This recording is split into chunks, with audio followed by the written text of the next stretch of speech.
All right, good evening, or afternoon, or good morning, wherever you may be, whatever time zone you find yourself in right now. Thank you for coming and joining me today. I'm hoping it can be an enjoyable time for all of us. So, thanks for tuning in. I've wanted to do something like this for a while. You probably seen if you're following me on social media, you've probably seen me post like these quick kind of 30-second time lapses or snippets of the painting process and the evolution of a painting. And so I wanted to do something that's a little bit more lengthy and gives you an opportunity to really see what's happening, and we can discuss it. This is something that is still that it's a learning process for me.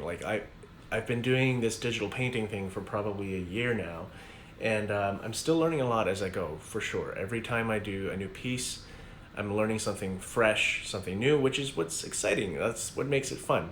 So hopefully I can share some of the things I've learned along the way. And if you have any other questions at any time, do post them in the comments section below, and I'll try to respond. So we're gonna get the painting rolling here, and so I'm gonna, just have some commentary along the way, and also address some of the questions that have come in over the past year, and hopefully we can have a good time. So maybe, you know what? Just grab yourself a tea, or grab yourself a whiskey, or whatever your beverage of choice might be. This is your time to do it. Okay, you got your tea or whiskey. We're ready to go. So I'm going to start rolling the video. All right, so I typically start with a sketch of some sort, trying to sketch in the composition of the piece, and I find that that's a good foundation to work from. Sometimes it's pretty loose, but just having something to work from is a good thing. Then I start blocking in, then I do an undertone. So some sort of color as an undertone is very helpful. I feel like it makes the process less intimidating. When you're starting from like a completely white blank canvas, it can be a little intimidating, right? So putting down a base color can create kind of this cohesion or mood, that sometimes those colors will actually like peek through in a painting, and that can be really interesting and create some harmony. So starting with an underpainting, and then I start blocking in different shapes of color and values. So I find that when you do that, it's so much less intimidating when you can break down a piece into shapes. You're not getting caught up in all the details. It's almost like when you squint and you look at something, you start seeing it in masses and shapes rather than what our eye generally does, which is focuses on specific details. So that can be very helpful. So that's what I'm doing right now, is basically just filling in shapes and blocking. Blocking is what I call it. Excuse me. So yeah, that can take a lot of pressure off, and as I always say, simplification is key, right? It makes things so much easier. I'm actually going to look at some of the questions that I have here and try to answer them. So one of the questions is, what program do you use? And if you haven't noticed yet, I'm using a tablet. This software that I'm using is called Procreate, and I love it. I highly recommend it if you're getting started in the digital art world. It's sort of like, I would say, the kingpin of like digital software for illustration and painting. There are certainly more good contenders out there. So one of them might be Adobe Fresco.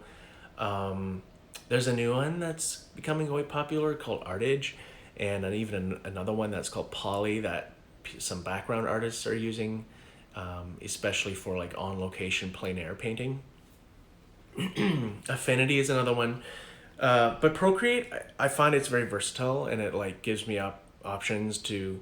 I don't use nearly all the features, but I do find that when I need them, they are there, so that's nice. So Procreate is the software I'm using. It's only $10.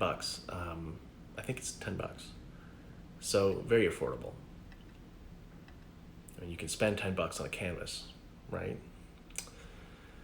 How long does each piece take? So this can vary greatly from piece to piece. On average, I would say maybe like from 7 to 10 hours. I try not to go over that. I find that when I do, I start overworking a piece, and it generally doesn't get better. In fact, it might get worse, and we don't want that. So I try to give myself some restrictions. And I also like to try to do a painting in no more than like two. Oh my gosh, what am I doing? Oh yeah, I thought that looked pretty cool. So I was like doing this whole water glass experiment. Anyway, moving on. So yeah, rarely will I work on something for more than two sittings at a time. I find that if I break up my flow, I kind of lose that getting in the zone sort of feeling, and I find I have to get lost. And I think that as artists, that's something that's crucial, is giving ourselves the space and time to just get lost in a piece. It's when you're kind of thinking subconsciously that the magic happens, not when you're thinking, okay, you know what, I got to do it this way, I got to do it this way. Just try things, get lost, and you can always, especially in Procreate, you can fix mistakes quite easily, and yeah, giving yourself some boundaries is a good thing. Now there may be some, like, a couple exceptions to that. To that, like I've done a couple pieces, like a cityscape that I've done, which you can see here, that was much more detailed, and that was kind of the purpose of the piece. So that one probably took more like, honestly, probably like 17 hours, something like that. Okay. So yeah, right now I'm just still blocking in colors. You can see I'm getting a little bit more detailed and trying to figure out what I'm going to do with some of the more detailed areas, but trying to get the values right, trying to get the basic color system happening. So this is actually, I think I was working from two different references for this one. One reference for the house. I thought it was interesting the way the shadows were cast on the side of the building. And then I found this cloud formation that I thought was really interesting, and I thought the two together could be really interesting. So I'm trying to make it cohesive and trying to have those two kind of references work together. And then yeah, how do you choose the best paint brushes is another question. This is a very common question. In fact, I think it's the most common question I get. And I think it's kind of the question in the whole digital art world. Like, people are always wanting to know, what brushes are you using? Where do you get them? Where can I get them? And for myself, I do have a pretty vast library of brushes, but honestly, I try to stick to no more than two or three paintbrushes for a painting. Um, Especially like for 80 to 90% of the painting, I try to stick to one or two. I find that again, this gives you some boundaries, some restrictions, which I think is a really good thing. And you're not getting bogged down by like having to make paintbrush choices as you go, but you're learning to use a brush. And if it's a good brush, it'll be versatile, right? And it should be able to do 85% of the work in a piece. I find that that is a good thing, and it makes, I'm pretty traditional, I guess, in my approach to digital painting. I try to use what I've learned from other medias and apply that to digital painting, if that makes sense. So yeah, I typically end up using no more than like three brushes, maybe. You can do a wonderful job creating a piece with one simple brush, and a lot of the brushes that come in Procreate are more than enough to do a fantastic painting. So as a beginner, I would recommend not getting too caught up in brushes and finding that perfect brush, right? There's also a very powerful brush engine in Procreate, so you can create your own brushes, you can tweak them, and that's very helpful as well. All right, so as you can tell, I'm getting a little bit more. I'm starting to work on the clouds. I know I had a bit of trouble trying to get the shape of the clouds, and that took me a while, but when I got them, I was happy with them. I think at this point, I was starting to add some textures, trying to figure out how the light shining at, like the source of the light that's shining on the clouds is going to affect the rest of the piece. So the light is obviously coming from the right, which is then casting. I can't speak today. Casting that shadow onto the house. I love doing clouds. I find that there's so much depth to clouds, and we don't necessarily see that with our naked eye. But when you really start analyzing light and clouds and atmosphere, there's so much you can do. Another question. Let's go back to the questions here. So, how often do you paint from reference versus imagination? I typically always work from a reference of some sort, or a combination of references. Often I'll go take a reference photo of something that I've seen in the past, a specific location that caught my attention, or I'll find a couple references and kind of mash them together to create my own version. But typically I do like to work from something. Working purely out of imagination is difficult if you're working on pieces that are a little bit more realistic, which is what I'm doing. There are some like more fantasy illustrative sorts of work that I've done that that I have used some like illustration references, if that makes sense, but not necessarily subject matter references. And those are interesting and have their place, but typically I end up working more on the sort of painting style that you're seeing right now. For this example, yeah, I found a great sky reference. I found an interesting building reference, and I mashed them together and tried to create some harmony with the color and the values and the lighting. And that is typically kind of my process. Do you ever work in oil or acrylic? And the answer is yes. I used to work primarily in oils and acrylics before I began to explore the digital world of painting. As a kid, I primarily used acrylics, and then I started getting into oils. And I'm not kidding you, my pants and shirt were literally covered in paint. I was such a mess.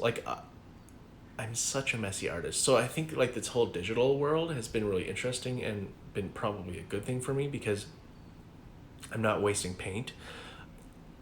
I'm not, breathing in these deadly fumes. I'm not having to buy a new wardrobe every month because I'm covering all my clothes in paint. So I save money.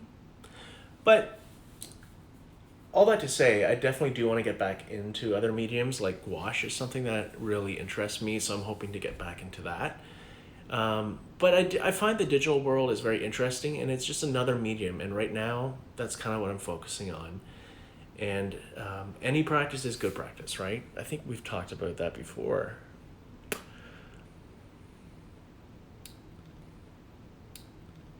Let's see.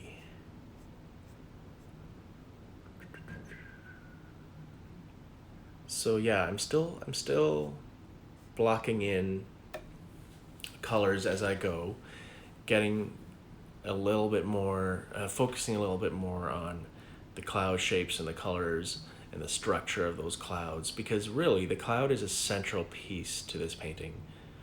Um,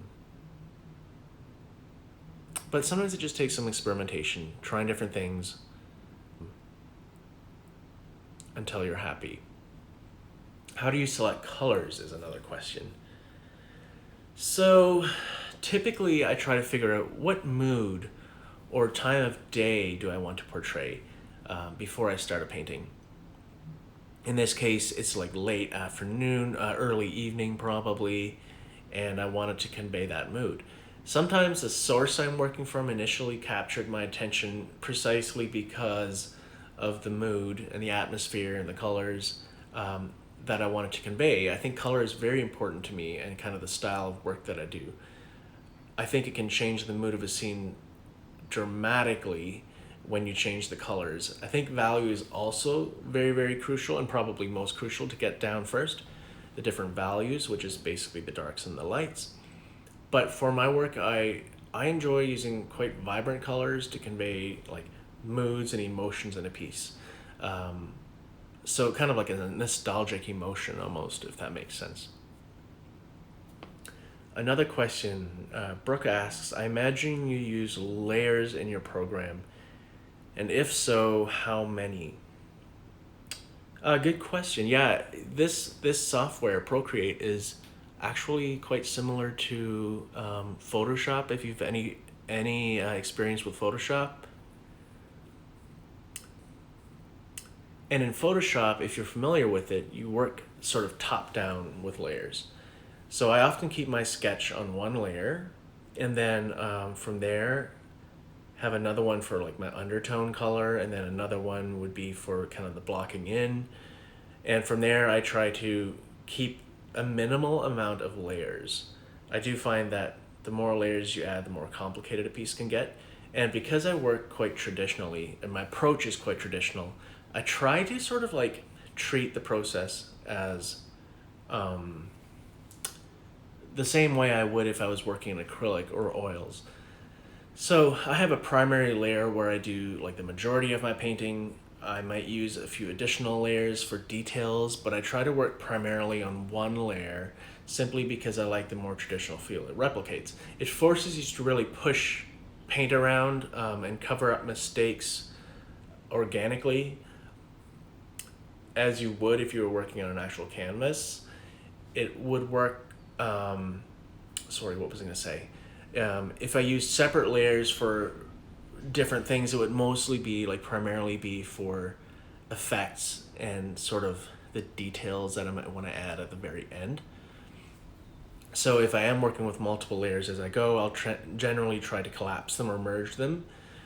And yeah, it gives it a bit more of a painterly look. And really, it's those natural imperfections that I think give a painting personality and its own kind of voice, which is really interesting. And if you're working with multiple layers, you can start sort of seeing that, and I don't prefer that. So I don't want to lose that kind of organic approach to painting. My work, I guess, is kind of painterly or an impressionistic. It has that quality to it, and that's just my approach, right? That's not necessarily the right way or the only way. It's just the way I tend to work. All right. I'm still working on those clouds. Man. Yeah, those clouds took a while. In fact, I think that was probably the hardest part, and yet also the most rewarding part of the painting. You just gotta push through, you know? Gotta keep trying things. Yeah. Some happy little clouds, right? Some happy little clouds. All right.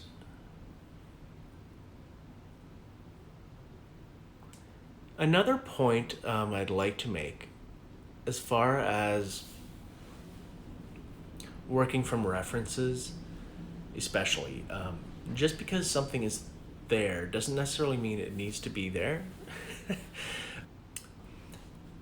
Again, it's about simplification, right? So we see a lot of things with our naked eye, but sometimes it's overwhelming and it's too much for us to digest visually. So we need to break things down and call out the subjects that we want to draw attention to. And so that is part of the whole like blocking in, what I call blocking in colors and values first into shapes, larger masses. And then at the very end, you can add some details. But yeah, I do think that just because something is there doesn't necessarily mean it needs to be there, and taking away is just as important as adding.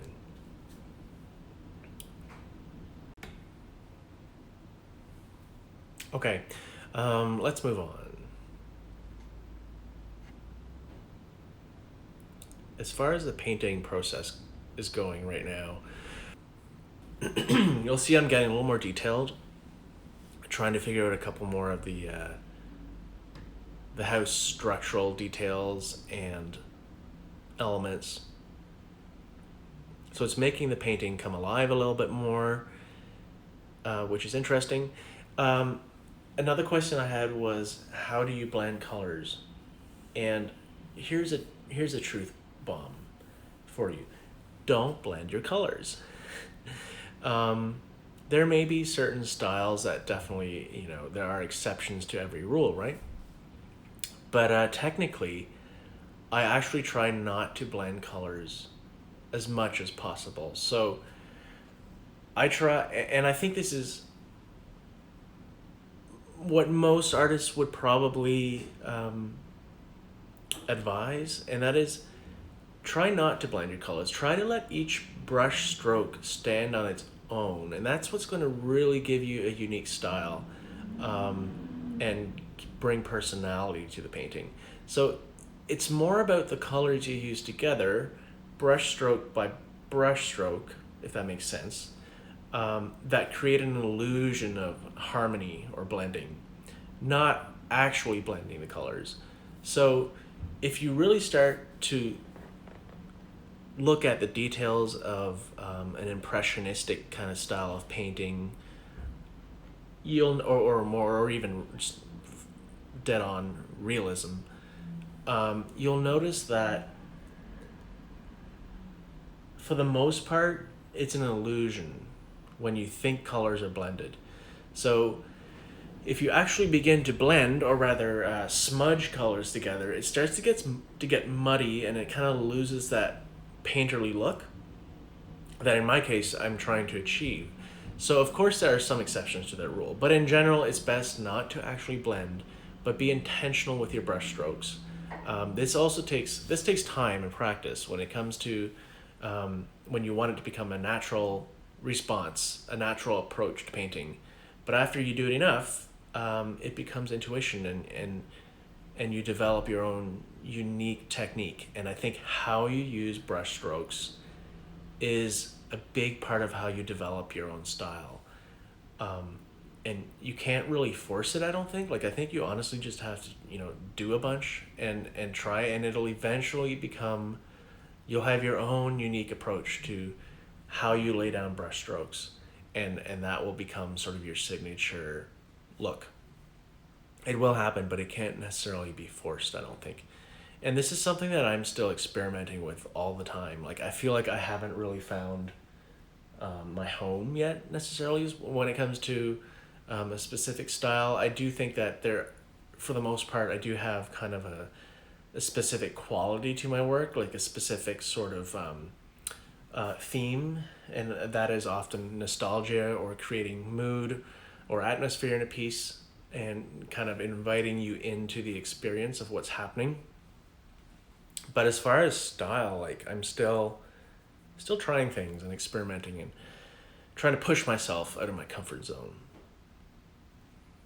So yeah, blending colors, I would say focus more on harmony of your brush strokes rather than possibly creating more of a muddy look when you start blending colors together. All right. We have time for a couple more just kind of general pointers that I have.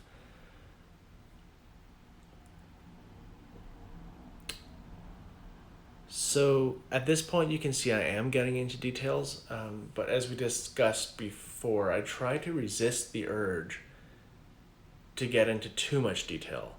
Not everything can tell a story, right? So this is my greatest challenge personally, and I'm really trying to be aware of it as I work on a piece. It's very easy to like zoom in on a section, right, and start working away on, man, I need to get all these shingles on this house roof perfect. I need to get, but really you don't, right? You're creating an illusion when you start working in shapes and masses. So I'm trying to remember that as I work on pieces. On that note, the human brain functions on hierarchy, right? So when I say hierarchy, I'm talking about what is the main focal point. In this case, it's the clouds, and then it's the house. So how can we draw attention to those two primary elements? The brain can't be given too much information or it gets overwhelming.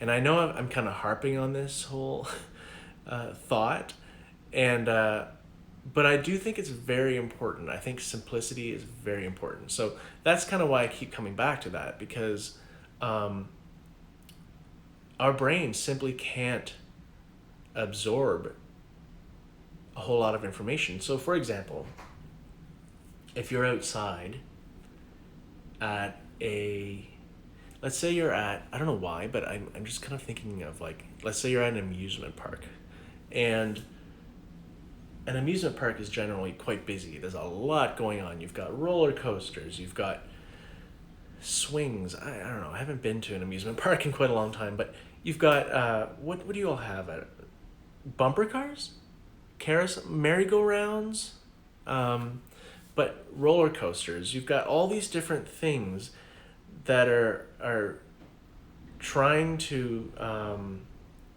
that are demanding your attention, and you cannot look at each specific thing at one time. So the brain automatically focuses on one or two things, and then you move on to another thing. And it's the same way with a painting or whatever piece you're working on. I think it's very similar, because you don't want to give the viewer too much information, but you want to give them enough that they're drawn into the piece. It's a delicate balance, and by all means, not always an easy task, right? But like, for example, now I'm working on trees, and trees are the bane of my existence. I feel like trees are definitely one of the more the greater challenges I have, but I do like a good challenge, and I find that the more I do, the better I get at them. So I think it's a matter of pushing through. Trees are so ambiguous, I guess. Like, trees are so random in how they, like, every tree is different, right? There's not one perfect approach to creating trees, because basically it's just shapes, and it's basically just a combination of shapes. So I'm experimenting, trying to find like my lights and my darks, my shadows, trying to make something that has the illusion of realism to some degree, but also loose and shows brush strokes and is a little bit more impressionistic. I probably worked on these longer than I should have, and yet I wasn't happy until I was happy. So I had to push through. All right. So we're getting there. It's taking on a life of its own. I was gonna say that it's getting easier as I go, because I had the foundation built up, and then I started doing the trees, and I probably wanted to give up at this point, but gotta push through.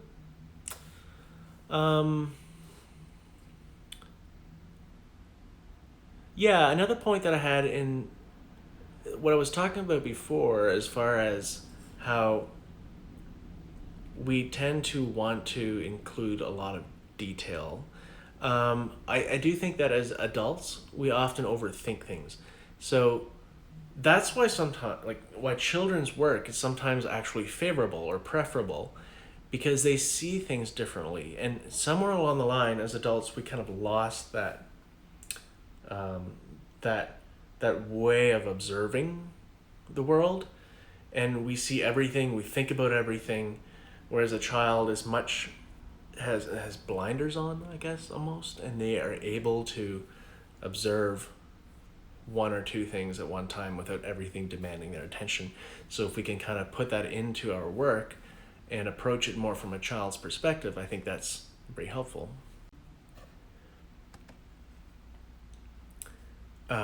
One of the things I like to do in my paintings is creating kind of this story arc. I don't always know exactly what's actually happening, but I want to create a space where people can imagine what's happening. And so I don't know what's happening in this house, but it's like early evening. It seems like there's like this peaceful scene that I'm creating. So I'm imagining it's like, maybe it's, I don't know, but if you have ideas, put your thoughts in the comments. I'd love to hear what this painting means to you, and what you think is actually happening in this painting.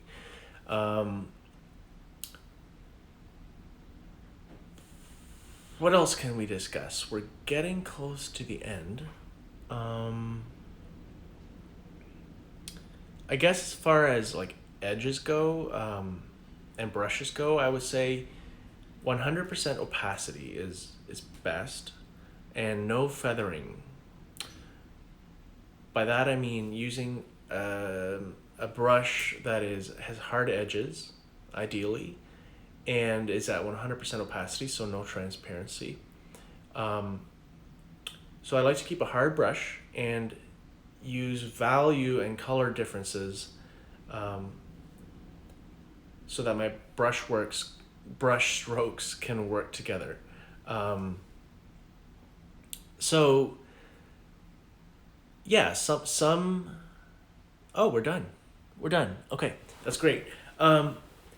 Yes, 100% opacity. I find that then that forces you once again to lay down brush strokes intentionally.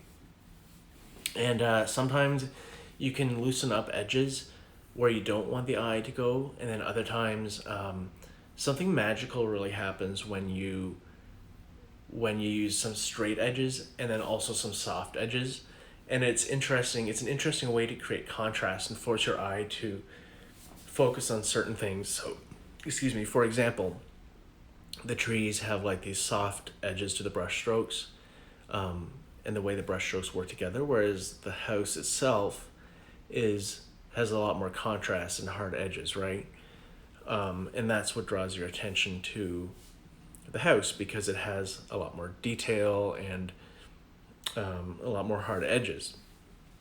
The same goes for the clouds. There's some soft edges, and then there's some harder edges, and those two together create kind of this magical, interesting harmony. If that makes sense to you, I hope it does. We've reached the end, and I can't believe we're done already, but you know what? All good things must come to an end. So, if you're still with me here, then thank you so much. I really do appreciate it. Hopefully we can do this again before too long, and hopefully I have some more tutorials coming your way, or just opportunities for us to hang out together. So thank you so much. Until next time, take care.